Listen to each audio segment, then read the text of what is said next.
Hi, and welcome to a new episode of Sparks by VinoVonk.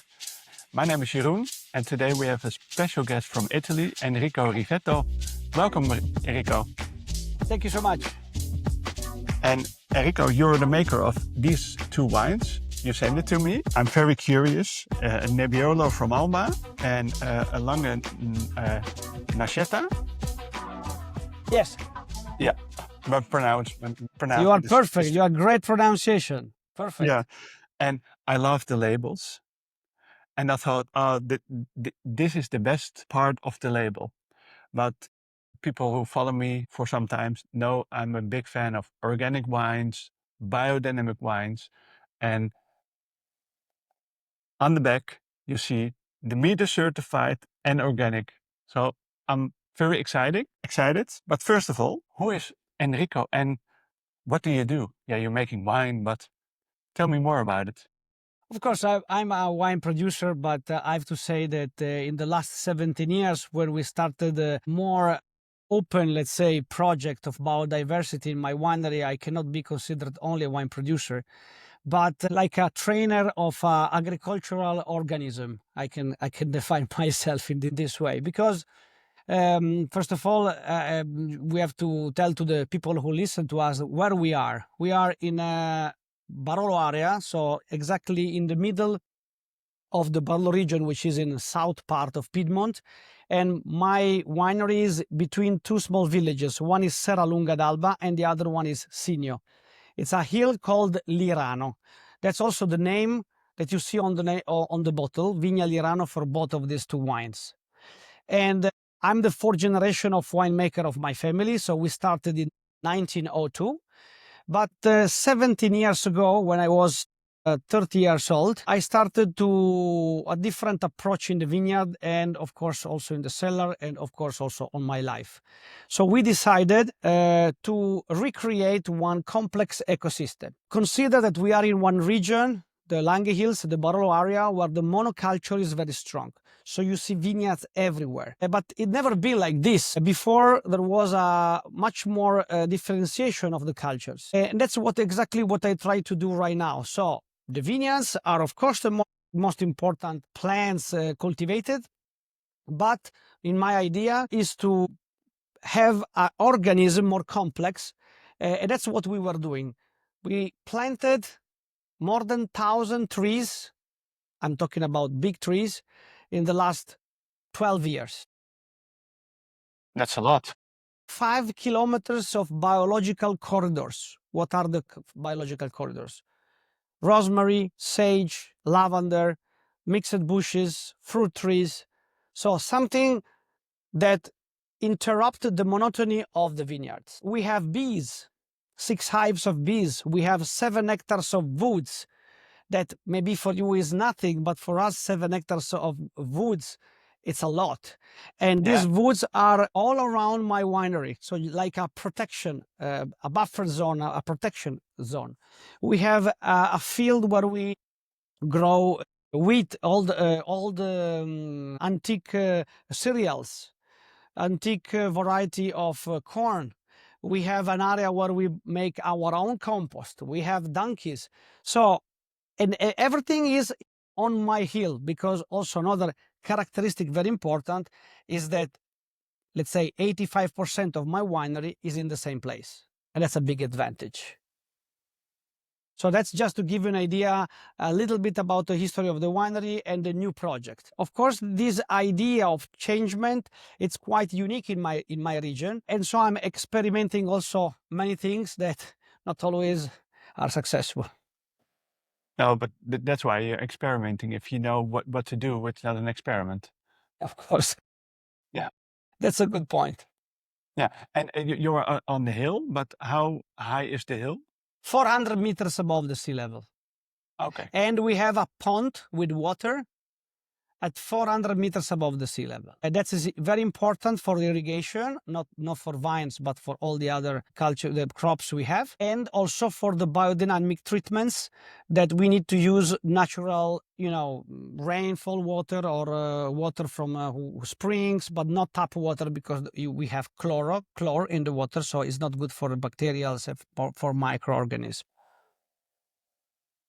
it's very complex. It's not just, you're not a winemaker, you are like the protector of a whole ecosystem. You're the initiator of an ecosystem. Yeah, we are trying to rebuild an ecosystem where the vineyards is the most important element, but it's not the only one element. I tell you again, Jeroen, that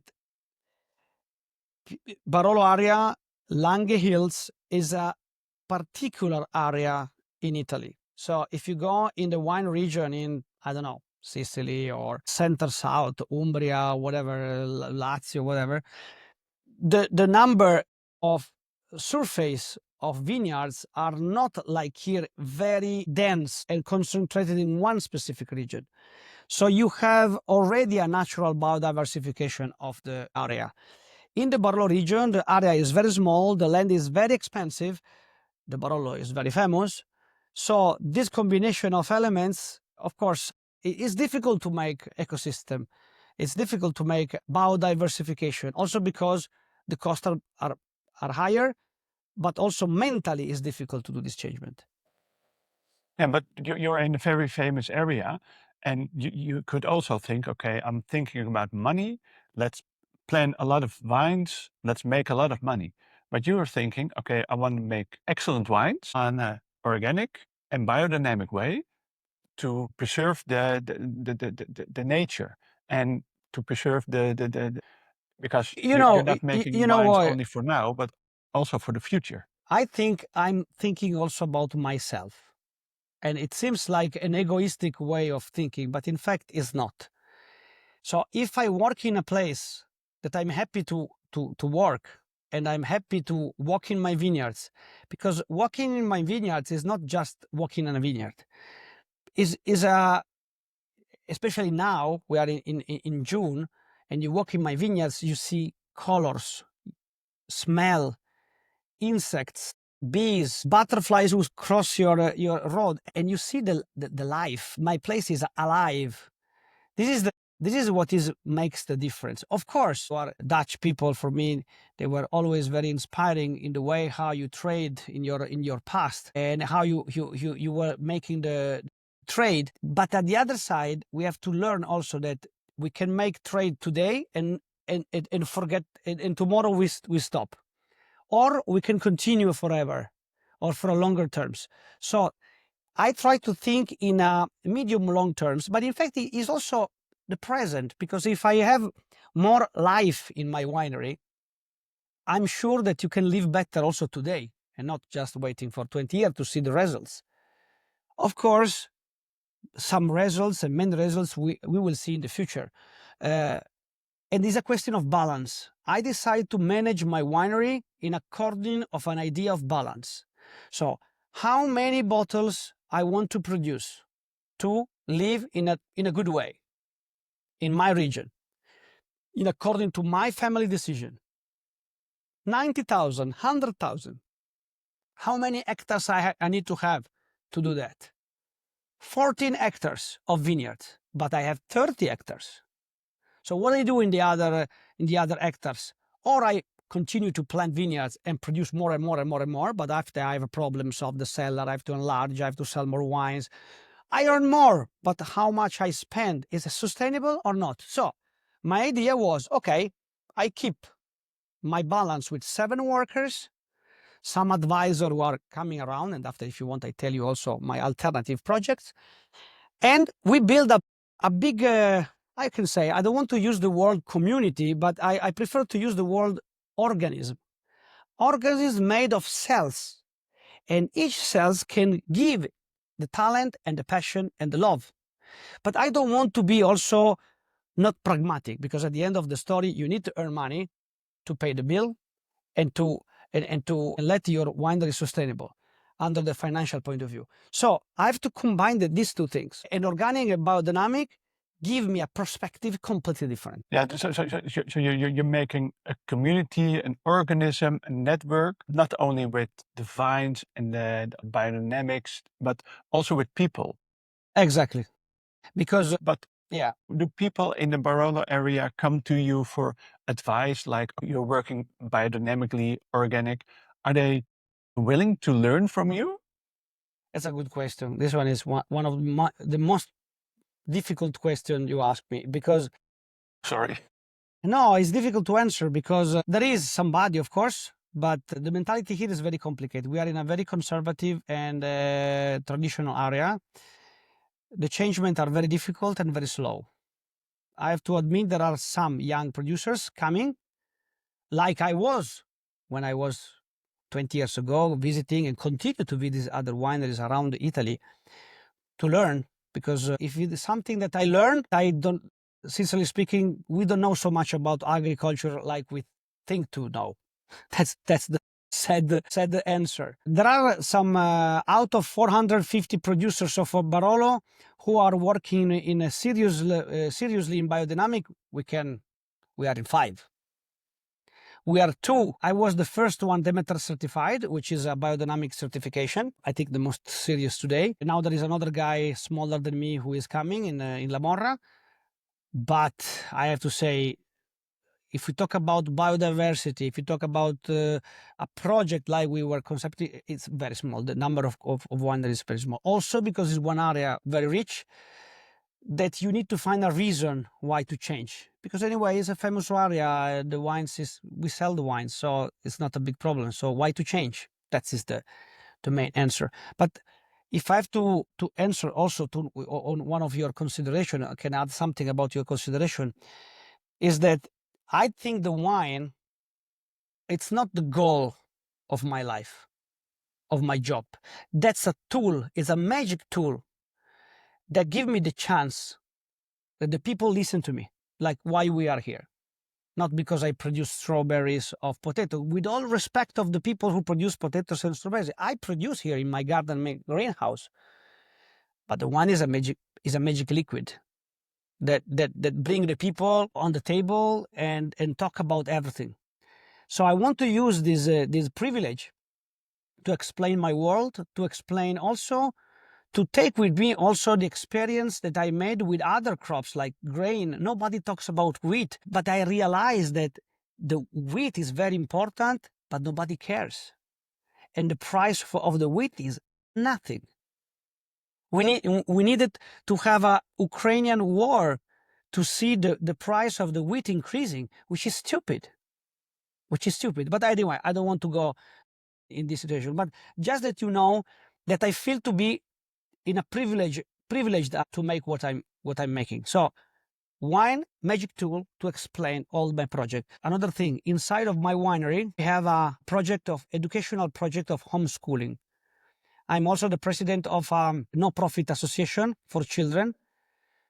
And I try to put my people and myself, and also a more serious teacher, of course, to give some input to the children for the elementary, for the middle level school, connected with the nature, connected with the physiology of the plants, of the biodynamic, of making the compost, or all these things that I think are extremely important for the future.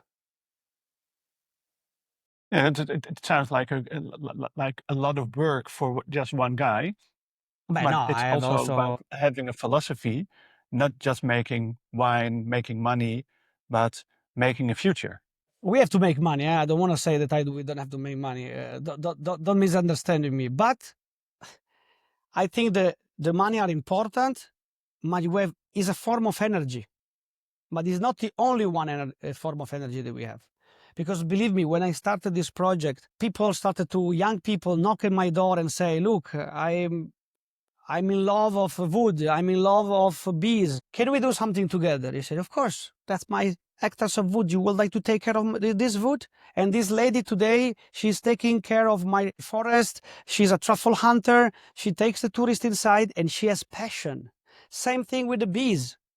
It's a guy who said, I know that you are working biodynamic. I would like to ask if I can put my bees in your place. Said, no problem. But you teach me and you teach the children. So connections, fusion. The University of Torino started to come here, 2 ladies from the university, some professors, to study the butterflies, evolution in my winery. There are a project of 7 years. They are growing in terms of numbers. So we have some numbers that we can share. And these people who are coming, going back in and out from my winery generate one energy that you can feel if you come here, and give also some hope to other people. I mean, and I'm happy to do that because it's exciting to see things growing. Yeah, and it's growing, but the energy gives you also energy, and that gives you more happiness in life also. Totally. And that's why it's important that the people who are coming here, they need to have heart. So they have to put the heart in front. After, we will find a way for the money. It's not the opposite. We will find a way. We try, we work on that. But the most important thing is that you have to put your talent, your passion, your soul inside. And after, we find a way. That was the idea. That's a very important part. But we are here also about the wines, of course. Of course. Shall we go to the first wine? Yes, of course. The white wine, or do you want to start with the red wine? No. We start with the white. It's okay, and I thank you so much for to show these two wines, which are the two wines more particular of my range, because I'm a regular Barolo producer, so we produce Barolo, we produce Nebbiolo, Dolcetto, Barbera, but the two wines that I can say are a little bit more representing the tradition of the area, but a little bit unknown, a little bit unusual, are these two that you chosen. So I'm very happy. What you have in the glass is a Lange Nascetta. I think it's 2021. Yes. This one is an indigenous white grape variety from the Lange Hills. So after the World War II was completely disappeared from the Lange Hills, because in the Lange Hills, 29% of the vineyards are red wines. No whites, not indigenous white, I'm talking. So this one is the only one indigenous white grape variety called Nascetta. We decided we are in total today, we are 45 producers in total, so not so many. I'm the only one who planted the vineyard of Nascetta facing north. We released the Nascetta after 3 years. We consider Nascetta almost like a Barolo, because if you read the old books, the Nascetta was considered from the French enologists came here in the 18th century to study all the wines, like some German Riesling, and have a very good potential of aging. The idea was, we started in 2007 to vinify this wine, and we changed the approach at least 3 times, because we don't know anything about this grape variety. You know, some sentences written in the books from 200 years ago. So we started to test it, to understand what was the idea of this wine, the soul of this wine. So today, and the wine that you have in the glass, the vinification is a little bit complicated. We have 30% of the Nascetta is vinified in red. So 1 month of maceration with skin, fermentation with skin for a month, in concrete or terracotta. It depends of the year, or it depends of the quantity, because sometimes I don't have the quantity. The other 70% do a cold skin maceration for 3 days. After it ferments with, of course, natural yeast. When the two parts of the Nascetta are finishing of the fermentation, we put together. So 2 parts of the Nascetta, 2 different vinification, but at the end of the fermentation, we put together. We put in concrete tanks, batonnage, and after 1 year, 1.5 years, we bottle. We have, you know, you can feel it from the glass. It's a white one, which a very good acidity, with a very good minerality. It's considered the Nascetta a white one, semi-aromatic, because if you smell the grape, when you pick the grape, it smells like a Moscato, but after 1 year after the vinification, this aromatic part fall a little bit down, it's a little bit going out, and is replaced by more vegetal Riesling, hydrocarbonic, honey-oriented smell. And that's, I think, is the evolution of the Nascetta. Sometimes this wine we also pour at the end after the Barolos. just to play the game and to show to the people how is the potential of this white wine, because the acidity and the minerality can compensate the tannins of the Barolo. So, And how do people react? Are they in shock? Or is it a dessert wine? no, and that's nice thing is to wow, you give me a white at the end. You know, if you go in Bourgogne, the Chablis, sometimes also the producers of Chablis, they do that. They put the Chablis after the Pinot Noir. So I think that can be similar. And you see the color also, there is a maceration on it. So you can see the color is more yellow, intense yellow. I think the potential, and we are at the beginning of the study of this grape variety. But I think has a great potential, especially after 7, 10 years from now. Shall we taste it together? Of course. Yeah? Wait, I forget. I have also here. But you are the master of the No. Salute. Yeah, the smell is very intriguing, like a salinity, wet stone with dried fruits, but in a very gentle way. It's not too much in the nose, just gentle way. It's very complicated, it's very complex, but also accessible because the different layers are very well known. You have a lot of fresh fruit, but also dried fruit, lots of vanilla, lots of flower, white jasmine. And then some salinity kicks in, minerality, saltiness, a little bit like clayish, like a clay. And then you get a full mouth and very nice acidity. It's not too high, but it sharpens through every layer. Consider there It's is very intriguing. no oak, absolutely no oak. No, Just to take. but it has very round and also round mouth structure. You know, this one that you feel the round mouth structure is also determined because of we do the batonnage in the so we put the sediment in aeration once a month, and that helps a lot to have this a little bit more creamy in somehow. Yeah, and it's lots of energy, very pure. I think the age potential is you can leave it for 5 or 10 years because the acidity is very well structured. I like it very much. And that's all. Could you tell me something about the price point if people wanted to buy this? I tell you the price here in my winery because of course it depends of which market or which restaurant or which wine store you are going. If you go in Milano, it's a price. If you go here in Barolo, is another price. So of course it's or maybe in Amsterdam or whatever. This one you are buying for around 25 euros approximately.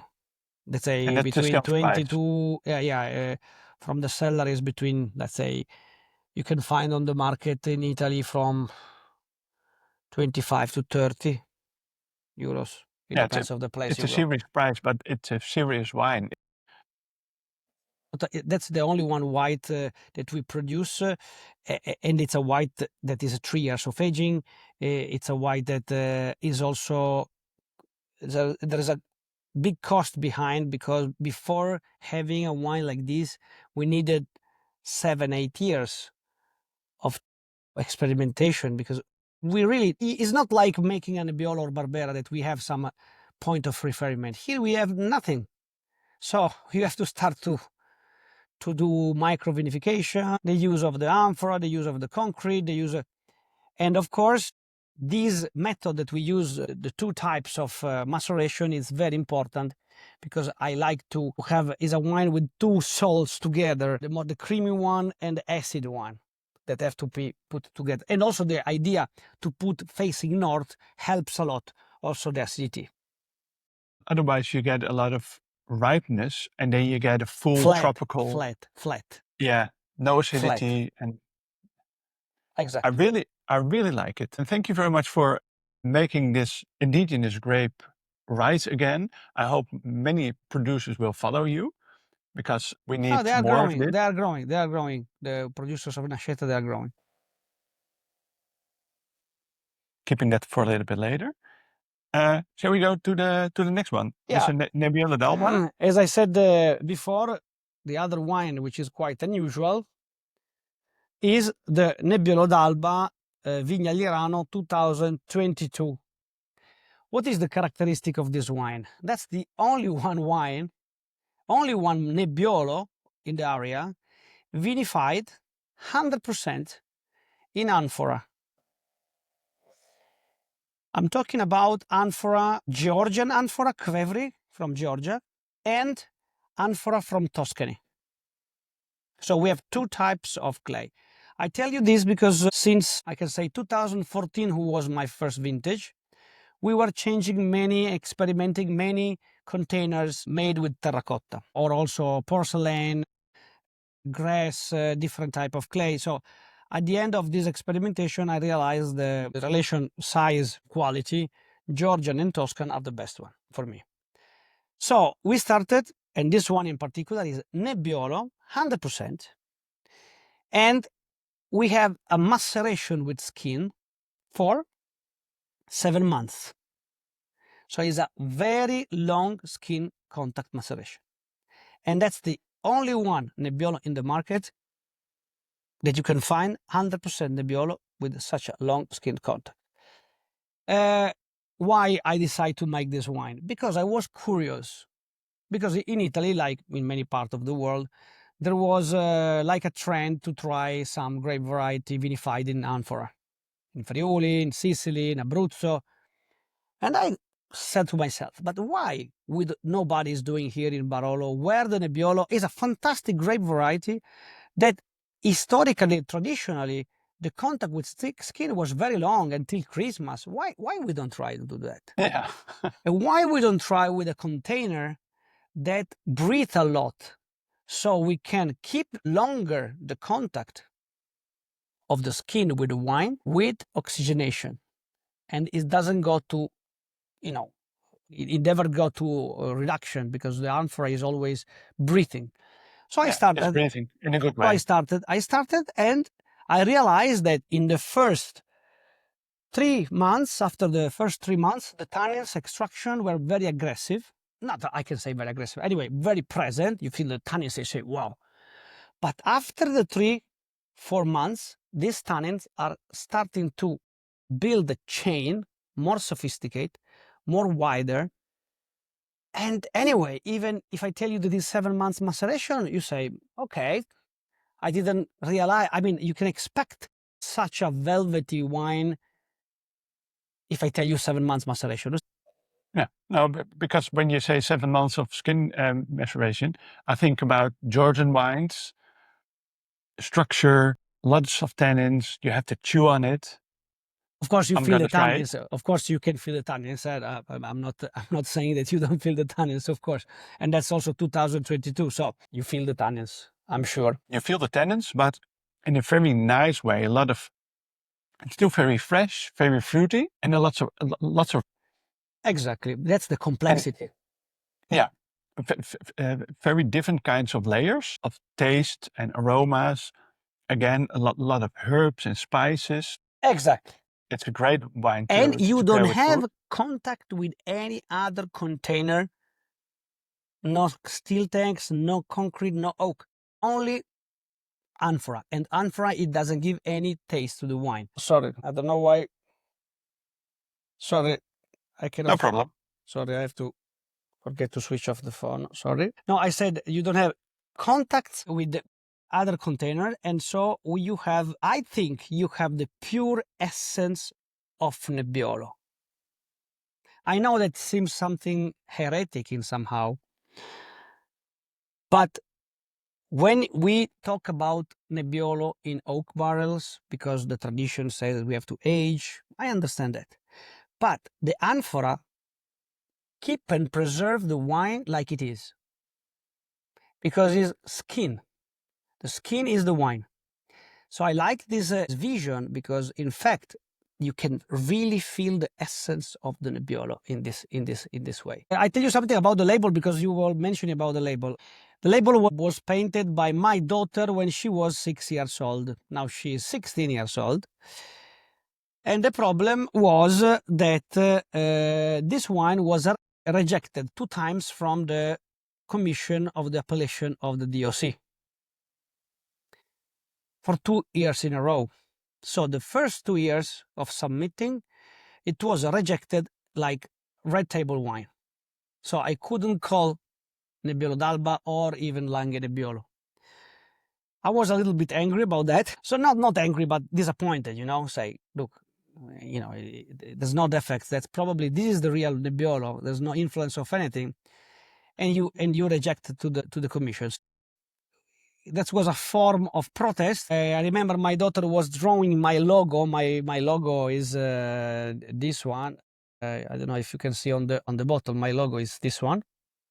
And so my daughter started to, casually to draw this, and I like it so much. And I sent to the graphic and say, now I want to have for this red table wine that after it became also Nebbiolo after, I want to have this logo. It was a big logo on the entire. Now it's just a half a bottle, but it was like this. And after 2 years, they were approving me like a Nebbiolo d'Alba.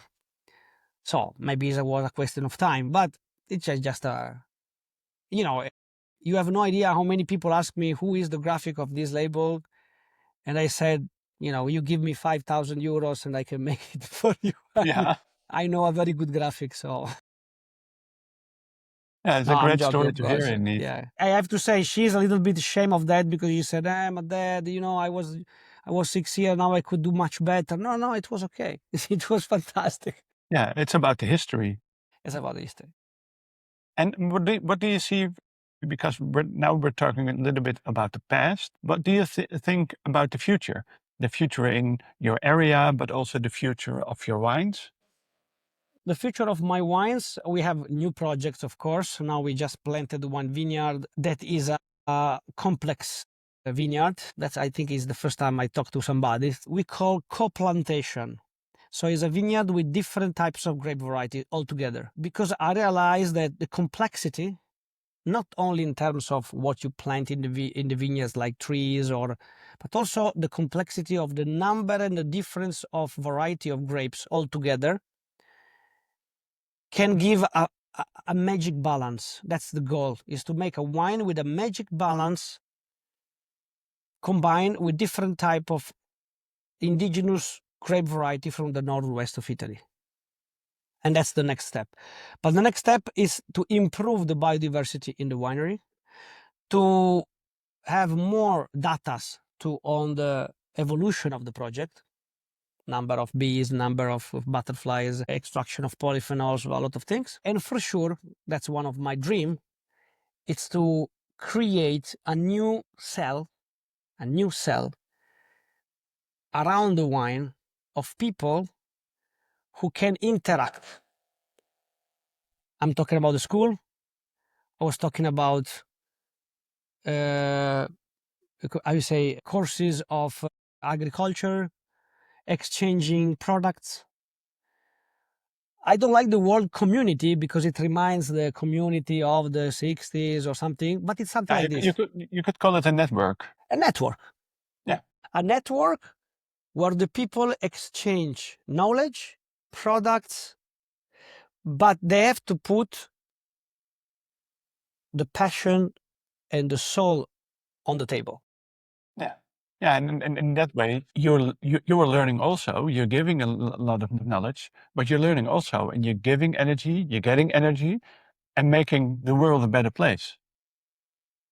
And let's hope more winemakers also like this philosophy. And I tell you something. It's a quantistic rule.